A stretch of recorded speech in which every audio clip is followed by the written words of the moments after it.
अब तक की सूरत मैं आपके सामने रख देता हूँ। इस्लामाबाद में मुज़ाकरात हो रहे हैं, ये बहुत इंपॉर्टेंट वक्त है। 12 लोग इन मुज़ाकरात के अंदर शामिल हैं जो अब तक हमारे पास तफसीलात हैं। 4 पाकिस्तानी हैं, 4 अमरीकी हैं और 4 ईरानी हैं। मुज़ाकरात के अंदर जो है वो काफ़ी स्ट्रेस माहौल है। ये बड़े मुश्किल मुज़ाकरात हैं, आसान नहीं है, क्योंकि दोनों फ़रीक़ैन बहुत दूर खड़े हैं और अभी एक जंग में से निकले हैं। जंगबंदी को चंद दिन हुए हैं और दोनों के मुज़ाकरात में एक दूसरे से फ़र्क भी बहुत ज़्यादा है।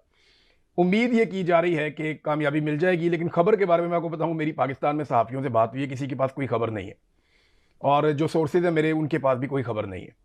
जो पाकिस्तान की जानिब से 4 लोग हैं वो तो खबर देने वाले नहीं हैं, और सबसे पहले अगर पाकिस्तान की जानिब से आगाह किया गया इन मुज़ाकरात के ऊपर तो वो डोनाल्ड ट्रंप के साथ वो चाहेंगे कि शेयर करें मामला।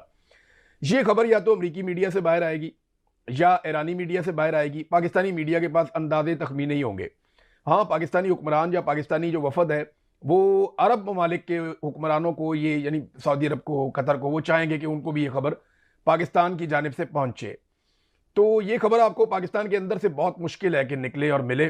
जो पार्टिसिपेंट है उनको देख के तो मुझे ये आइडिया होता है। दूसरा, सबसे ज़्यादा इम्कान ये है कि इसकी अनाउंसमेंट डोनाल्ड ट्रंप करे, क्योंकि डोनाल्ड ट्रंप की ये ख्वाहिश भी होती है, वो अपना, उनका एक ट्रुथ सोशल मीडिया भी है, और वो डोनाल्ड ट्रंप की ख्वाहिश होगी कि बड़ी खबर या बड़ी डेवलपमेंट वो डोनाल्ड ट्रंप के प्लेटफॉर्म से दुनिया तक पहुंचे। और पहले आपने ये देखा भी है, वो इस किस्म की कोशिश करते भी हैं।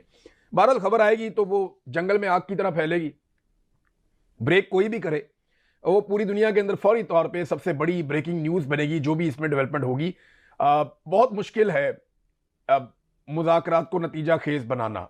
इस पर बड़ी मेहनत करनी पड़ेगी, बहुत दिल भी बड़ा करना पड़ेगा।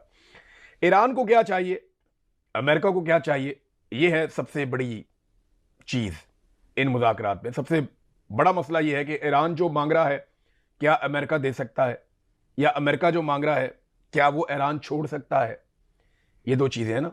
तो देखें वो कौन सी 5-6 चीज़ें हैं जो ईरान को चाहिए और वो कौन सी चीज़ें हैं जो अमेरिका को चाहिए। नंबर 1, ईरान को चाहिए आपने हुर्मत पर कंट्रोल। ये सोने की चिड़िया उनके हाथ लग गई और उन्हें आइडिया हो गया कि इससे तो बहुत पैसा भी कमाया जा सकता है, और उन्होंने इसको बंद करने का अमली तौर पर तजर्बा भी कर लिया और दुनिया को उन्होंने दिखा भी दिया कि वो इसको ताकत के जोर पे बंद कर सकते हैं।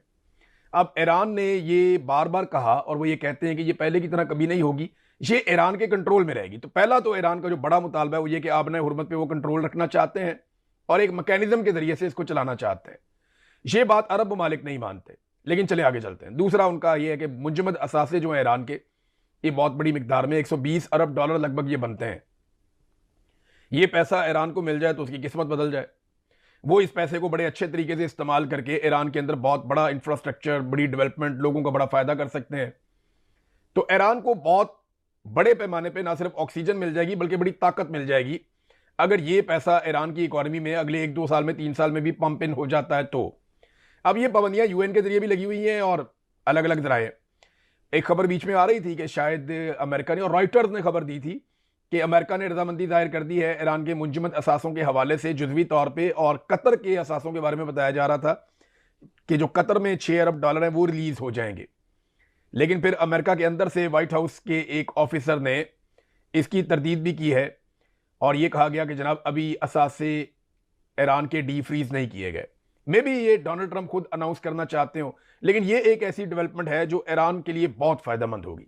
ये उन चीज़ों में से एक है जो ईरान चाहेगा कि ईरान को मिले, और वो डिमांड कर चुके हैं पहले ही, और वो ये कहते हैं कि मुज़ाकरात से पहले ये होना चाहिए। तीसरी चीज़ जो ईरान मांगता है वो पाबंदियों का खात्मा है। ईरान पे बड़े लंबे अरसे से पाबंदियां लगाई, गैस नहीं बेच सकता, तेल नहीं बेच सकता, आलमी मंडियों तक उसकी एक्सेस को महदूद किया गया है। ईरानी करेंसी जो है वो बिल्कुल ज़मीन बोस हो चुकी है, गिर चुकी है, उसकी वैल्यू नहीं रही। ये सारी चीज़ें ईरान के साथ गुज़िश्ता कई दहाइयों से हो रही हैं। वो पाबंदियों में नरमी चाहेगा और इसके लिए अक़वाम मुत्तहिदा में भी ममालिक को जाना पड़ेगा। अमेरिका ही है ना, बाकी तो ममालिक सारे अब ये बात समझते हैं कि हमें अमन कायम करना चाहिए।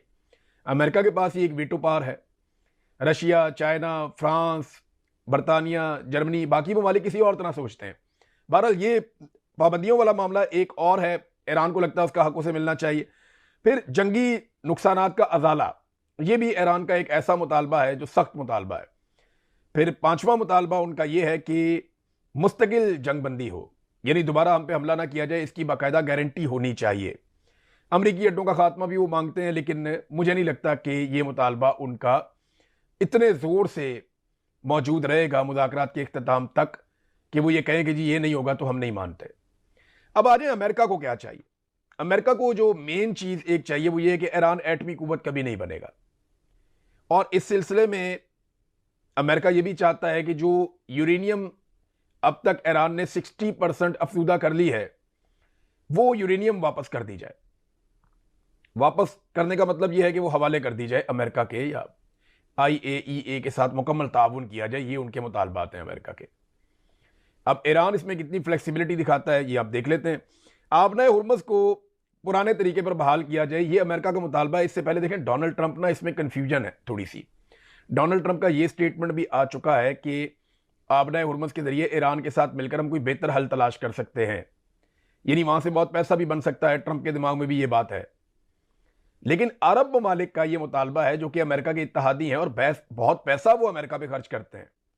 अरब ममालिक ये कभी नहीं चाहेंगे, वो ये तो कर लेंगे कि बहुत सारा पैसा अमेरिका को दे देंगे, लेकिन वो ये कभी नहीं चाहेंगे कि आबनाए हुर्मुज़ पे कंट्रोल करके ईरान यहां से पैसा बनाए। उन्हें इसको इंटरनेशनल वाटर्स की तरह रखना है कि यहां से जहाज गुजरते रहे, जैसे मादी में हमेशा से गुजर रहे थे। अरब ममालिक को यह लगता है कि हमारे साथ ज्यादती क्यों हो रही है। लड़ाई तो ईरान की हुई है, आबनाए हुर्मुज़ से तो हम तिजारत करते हैं। तो ईरान को यह लगता है कि ये मेरा पानी है, मैं इस पर कब्जा करूंगा, जैसे बाकी लोग करते हैं। जैसे और बहुत सारी जगहों पे ममालिक टैक्स लेते हैं अपने पानियों में से जहाजों के गुजरने का, तो हम भी लेंगे, ओमान और ईरान मिलकर। तो यहां पे एक फड्डा है। ये अमेरिका की एक बड़ी डिमांड उनकी आबनाए हुर्मुज़ के हवाले से। फिर मिसाइल टेक्नोलॉजी पर अमेरिका ये चाहेगा कि ईरान पर पाबंदियां लगें। पाबंदी का मतलब ये नहीं है कि आप मिसाइल बना ही नहीं सकते, ये उसकी रेंज का मामला होता है। पाकिस्तान की मिसाइल टेक्नोलॉजी बहुत अच्छी है, पाकिस्तान ने अपने मिसाइलों के तजर्बे भी किए हैं, लेकिन क्या आप ये जानते हैं कि पाकिस्तान का मिसाइल मैक्सिमम कितनी दूर तक हिट कर सकता है?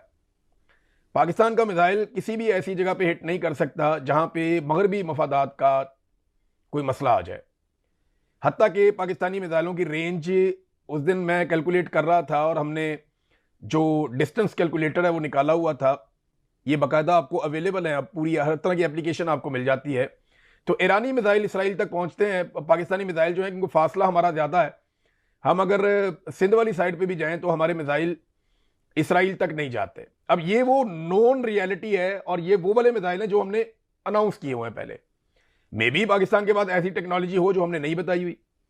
बहुत सारा कुछ ऐसे भी होता है ना, आप सरप्राइज करते हैं दुनिया को। जरूरी तो नहीं है कि जो हमने डाटा दुनिया को दिया हुआ है, हमारी कैपेसिटी भी उतनी है, लेकिन ये ईरान को दबाने की कोशिश करेंगे कि आप अपने मिसाइलों की रेंज के हवाले से हमारे साथ जो मुआहदा करेंगे उसकी आप पासदारी करेंगे, नहीं तो फिर पाबंदियां। और एक और मुतालबा जो अमेरिका का बड़ा शदीद मुतालबा होगा, जिससे ईरान के लिए पीछे हटना बहुत मुश्किल है, वो ये है कि खित्ते के अंदर जो ईरान के इत्तेहादी हैं, जैसे कि ईरान सपोर्ट करता है हमास को, हिजबुल्लाह को, हौसियों को, ये सपोर्ट से ईरान को कहा जाएगा कि पीछे हट जाओ, इन ग्रोहों को आपने सपोर्ट नहीं करनी। ये एक ऐसा नुक्ता है जो इसराइल के लिए बहुत जरूरी है, ये एक ऐसा नुक्ता है जो सऊदी अरब के लिए बहुत जरूरी है, और यही एक ऐसा नुक्ता है जिस पे ईरान बड़े लंबे अरसे से डटा हुआ है, और यही नुक्ता है जिसकी वजह से ईरान के साथ ये सारी लड़ाई चल रही है कि ईरान सपोर्ट करता है उन ग्रुप्स को जो इसराइल के साथ लड़ाई कर रहे हैं या जिसके अरब ममालिक के साथ अच्छे ताल्लुकात नहीं है। हौसियों की मैं मिसाल दे देता हूं, हिजबुल्लाह जो है वो इसराइल के साथ लड़ रहा है, हमास जो है वो इसराइल के साथ लड़ती है, ईरान उन्हें सपोर्ट करता है।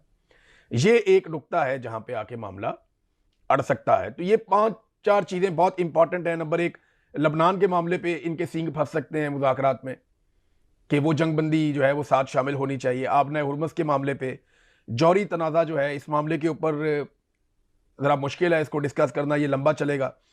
और ईरान के जो इलाकाई इत्तेहादी हैं जिनका मैंने अभी आपको बताया, तीनों का नाम लिया, और पाबंदियों में नरमी का मामला जो है, ये वो सारी चीज़ें हैं जो ईरान का फोकस एक तरफ होगा, अमेरिका का फोकस एक तरफ होगा।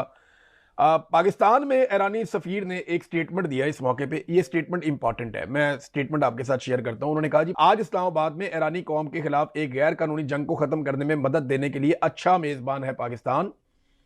एक ऐसी जंग जो ना सिर्फ ईरानी कौम और तहजीब के खिलाफ एक जुर्म है, बल्कि इसने खित्ते और दुनिया की सलामती को भी खतरे में डाल दिया है। अब देखना यह है कि क्या अमेरिका एक अच्छे मेज़बान की जानिब से सालसी की कोशिशों का एहतराम करता है या नहीं करता। ये ईरानी सफ़ीर का बयान है। आने वाले दिनों में इन बयानात की बड़ी इंपॉर्टेंस होगी।